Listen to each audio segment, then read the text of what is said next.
And I'm actually quite optimistic about what things will look like and where we're going to go, and all the great technological developments that we've got, AI. I mean, there's so many good things happening in the world, but until we solve this monetary problem, there's financial pain, and I think a lot of people are feeling it. What'll happen, Michelle, in my opinion, it's just going to become so intolerable. I mean, it's what Churchill said. We'll always do the right thing after we try everything else, and so we're going to have a lot of inflation, and eventually people are just going to say, "Oh my God, please, please, please, stop this inflation. We need to have sound money."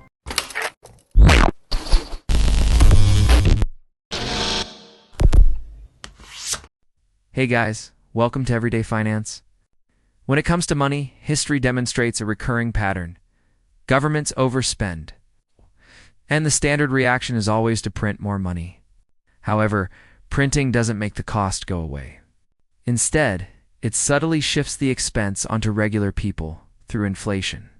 An economy must take extraordinary measures to break free from that cycle. Inflation is contained, according to many economists today. But investor, financial historian, the big print author Lawrence Lepard contends the storm is just getting started. He issues a warning that the United States is on the verge of another significant money creation cycle, which has the potential to push inflation much above current levels. Lepard cites historical examples to support his claims, including the 1940s price bubble, the 1970s inflationary waves, and the long-term harm caused by the 1971 gold standard abandonment. The themes of imprudent policy, money printing, growing inequality, and social discontent were all present in every episode. He claims that additional printing and inflation are practically as certain, given the crippling debt of today and the growing political pressures. This video will discuss the sovereign debt problem, sound money, and Lepard's urgent warning about inflation. We'll look at the historical analogies, the hidden costs of inflation, and his reasoning for thinking that Bitcoin and gold are the storm's lifeboats. The great financial crisis was rugged capitalism for everybody who lost their house or their job or anything else, and it was socialism for the bankers, because the bankers, received $20 billion in bonuses that year, and after all the malfeasance of blowing the housing bubble, they got fully bailed out and were able to keep the profits. There were no clawbacks.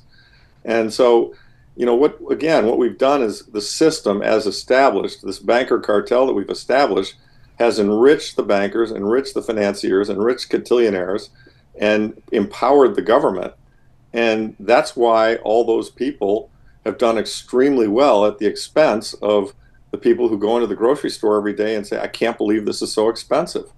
And it's tragic. It's absolutely tragic. The suffering caused by the Federal Reserve is galactic. I mean, it's beyond the pale. And my book goes into that. And, I'm quite sure, Michelle, that our kids will, live in a world without a Federal Reserve, and they'll look back at it and they'll say, what were we thinking, letting 12 guys set the price, 12 people set the price of money? I mean, it'll be like bloodletting. I mean, it's ridiculous.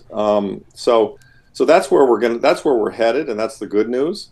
But the bad news is we're not there yet, and we're in this transition period. And so people need to think about how to play the market, or what to do with their savings in order to make it through the transition.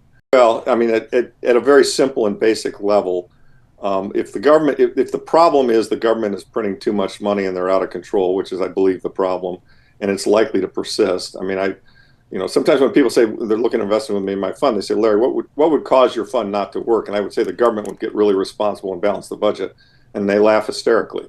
So, but stranger things have happened, right? But back to the question, the way you deal with it, if the government's printing money and the money is continually being diluted and at a more rapid rate, and that's what we're beginning to see, then the solution is you want to own things the government can't print. And the things that qualify in my mind, there are a number of things. The best things monetarily that qualify are gold and Bitcoin, and a little bit silver. And then beyond that, otherwise you get into real estate, because it's a physical asset, and then to some degree stocks. But at the core of the issue, the anti-fiat trade is to be in gold or Bitcoin, because the government can't print them. Gold is geologically limited because we're increasing the supply 1.7% a year. Bitcoin is algorithmically limited because the code only grows, well, and it's slowing down, but supply of Bitcoin only goes up 0.8% per year, and every 4 years, that growth rate gets cut in half. And so, those two things are the solution to the problem. And also, in my view, they're the thing that will protect you as an investor, but they're also the thing that will lead to the failure of the existing system. And frankly, my belief is that the existing system can't fail quickly enough because it's hurting a lot of people. And I think I'm very optimistic. I mean, people say, "Well, geez, you're kind of a doomer here, Larry." And I'm like, "No, I'm not. I'm just observing the facts of what's going on." And I'm actually quite optimistic about what things will look like and where we're going to go, and all the great technological developments that we've got, AI. I mean, there's so many good things happening in the world, but until we solve this monetary problem, there's financial pain, and I think a lot of people are feeling it. Just to give a little more color to the fourth turning, these 80 or 90, every 80 years. I mean, the last one was World War II. Before that, the one before that was 1865, the Civil War, and the one before that was the American Revolution. And the noted fact of these fourth turnings is that the world is a certain way. A crisis develops. There's a lot of change and pain, and then things get fixed, and you come out the other side. So, you saw that with the creation of the country. You saw that with the resolution of the issue of slavery, and you saw that with World War II, which was existential. This one's different, but I think the central issue in this one is actually the money, and I think it's fiat money. It's run its useful lifespan. I mean, we know historically, looking at other countries, that most fiat monies don't last more than 40 or 50 years. We're 50 some odd years into this fiat experiment. I believe it kicked off in 2008 because that was a really great shock. I mean, the financial system was shaken to its core. And so to me, that was the beginning of the fourth turning. I think Neil Howard, who's still alive, Strauss died, but Howe wrote a book on it, and he agrees that that's the beginning of this one. And these things tend to last, 20 to 30 years. So, that would imply a resolution between, if it started in '08, that would be 2028 or maybe, 2038. And that sounds about right to me. And, we've seen, now two big monetary events, the GFC and then the COVID example. And we've seen, what's gone with it is a lot of inflation. And so it seems to me pretty obvious. And I'm kind of surprised that Howe doesn't talk about this. He admits this might be what the turning is about, but he says that there are a lot of other possible candidates. I disagree. I think this turning is really about money. And I think that when we come out the other side, we're going to have sound money. Because what will happen, Michelle, in my opinion, it's just going to become so intolerable. I mean, it's what Churchill said: we'll always do the right thing after we try everything else. And so we're going to have a lot of inflation, and eventually people are just going to say, "Oh my God, please, please, please stop this inflation. We need to have sound money." Lepard serves as a reminder that America's financial problems have been developing for more than a century. Nixon's termination of the gold standard, Roosevelt's confiscation of gold, and Lincoln's use of greenbacks during the Civil War have all moved the United States away from sound money. The Federal Reserve's significant actions in 2008 and 2020 were not stopgap measures. Rather, they were indicators of a system dependent on stimulus and debt. He believes that another significant printing run is inevitable rather than a possibility. Lepard emphasizes, however, that this goes beyond the past. It's about the following step. He warns that once inflation takes hold, it becomes extremely difficult to escape, drawing a clear parallel between the current track and historical inflationary spirals. While elites profit from low cost, credit, and growing assets, working people bear the brunt of the price. Lepard contends that for this reason, inflation is a moral as well as an economic problem. It rips at the fabric of society, weakens justice, and increases inequality.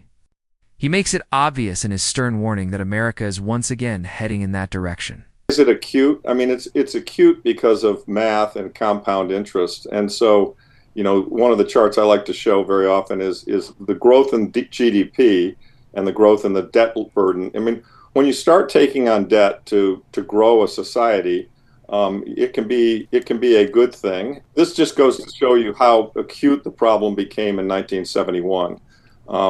This is the chart of inflation from 1800 to 2005, and of course it keeps going up after 2005. It's just the best chart I could find.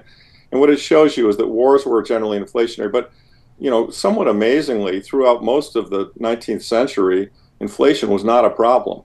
And then it began to become a problem post World War II, and it became a very severe problem after 71 when we went off the gold standard. And so we now live in an inflationary age because we have fiat currency. And as a result of that, what's happened is in an inflationary environment, it makes sense for people to use debt to fund growth. And so they borrow knowing that they'll have to be able to pay back in diluted dollars. And so our debt growth has been in excess of the rate of growth of the GDP. And GDP are the goods and services that we produce to service the debt. And in the beginning, that kind of feels good. You can get some growth and you feel like there's not too big a price. I mean, I remember when Reagan started running deficits and everyone complained about it, but frankly, the economy boomed and he got some decent real growth. And we also defeated the Soviet Union by doing that. But at that point in time, debt to GDP was 20 or 30%. Today, debt to GDP is 125%. So it becomes a much bigger problem. And I have other charts that will show just how rapid that debt growth has become. And eventually, the math just overwhelms you. It's like the family that's taking out credit cards to pay the minimums on the old credit cards. Yeah. So and of course that's not what happened as the prior chart that I just showed about inflation. I mean the 70s were massively inflationary, and it took 20% interest rates, which nearly bankrupted my father, to bring that under control. And they did bring it under control. But let's look at another chart that is up on my screen now. I hope you can see it. This is a chart from the early 70s, 71 time frame to present of the bottom line is U.S. GDP and the top line is U.S. debt. And think about it, the GDP is the productivity of the country, and we use that to pay the interest on the debt. And you can see that way back in the early 70s, they were fairly balanced and this wasn't a problem. And we went off the gold standard, and even then, although we had some inflation, they got it back under control and it didn't really become a problem for some time. But what eventually happened is that people, governments and financiers realized that the debt was a way to get themselves to, in government's case, spend more than they had, and in financiers' case, get wealthy by borrowing money that they knew would depreciate. And so we grew our debt burden much more rapidly than we grew our GDP burden, GDP underlying which pays for it. And so the combination of those two things has now led us to what I call a sovereign debt crisis. And so, it's really kind of quote unquote gotten out of control. Let me show you a different way of looking at it. This is the United States debt burden from inception to present. And, it almost doesn't register until 1971. And what you can see here is that from 2020 to present, we've added 11 trillion of debt. I mean, it took us 220 years to reach 11 trillion of debt. And so, you've now reached the point at which the compounding effect has just gotten so extreme that, we run deficits every year. I just checked the Congressional Budget Office estimate for the deficit this year is 1.9 trillion, just like it was last year. And in spite of Doge and higher revenues coming in from tariffs, the big beautiful bill is going to turn around and spend all that, and probably more so. So the problem is really a problem of growing debt, and debt in excess of what the underlying economy can support. And so that leads to further problems down the line, which we can explore. But that's really the core of the issue, the fact that the U.S. government can't balance its books. And so the dollar is a representation. It's maintained by the Federal Reserve and the U.S. government. And the notion is that it has value because there's some limit on the supply. And in fact, when you grow debt this quickly and this large, you make interest expenses what they are now, they're over 1.3 trillion a year, you get into a situation where you need to print dollars in order to service the debt. And of course, that's inflation by definition. If M2 is growing rapidly, you have inflation. And so what I would submit is that we're now in a situation where it's very, very hard to turn back. And the way this typically ends with countries that do this is you have extremely high inflationary conditions. In the worst case, you have hyperinflation. I'm not suggesting the U.S. is going there. That's a tail event. But it's not impossible. It's not out of the question. And if you look at the policies that we're pursuing right now, they definitely look like the kinds of policies that were pursued by other countries that ultimately had a very high rate of inflation. But why is this a critical tipping point in your mind? Well, you can see it. I think there are a couple of big events that showed you that it's close to being a tipping point. One was '08, the great financial crisis, and let me show another chart here that I think is useful. Yeah, this is a very interesting chart. This is by Lynn Alden. So what you can see here, the top line is total debt in the U.S. It's now actually up over 100. This is a little out of date. And the bottom line is the base money supply. And what you can see, Michelle, is that in '08, when the GFC happened, see, in order to support this debt, you have to have money in the system to pay it off. And in a debt-based system, you need to create money to service the growth in the debt. And what you can see is that things changed markedly in 2008. And they changed in '71 as the lines started to diverge, but it didn't really become an issue in 2008. And then we had 2008, which was the great financial crisis, and suddenly they realized, oh my God, we've got to create a lot more money in order to keep this thing going. And they did.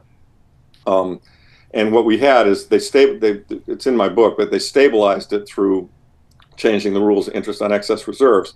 And so it didn't manifest in terms of consumer price inflation, but it manifested in terms of asset inflation, which has now created what I call the everything bubble. Other people call it that as well. And so, at that point in time, we grew the money supply massively. And then, of course, we tried to reduce the debt, as you can see, coming down into 2019, and Powell was forced to pivot. And of course, COVID hit, and we had to grow it again. And so what you can see is that although we've brought it back down somewhat, the Fed has been tightening, you can see that the debt level just continues to grow, and it's only a matter of time until we have to do it again. And so that's why there's some who say I should have named my book The Bigger Print, because we've had two big prints and there's another one coming. As long as that top line keeps growing, that bottom line is going to have to grow.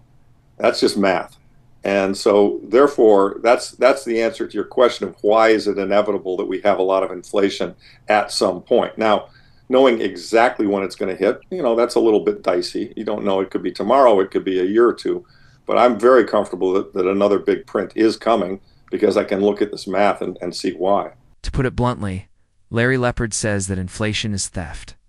It stealthily transfers wealth from workers and savers to governments, financial elites, and debtors.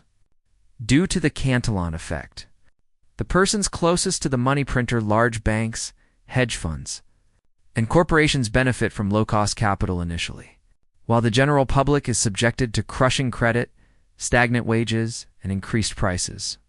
According to Lepard, this demonstrates that inflation asterisk is asterisk the system and not a defect. History demonstrates the consequences. Runaway inflation following World War I led to prohibition, labor riots, and societal instability.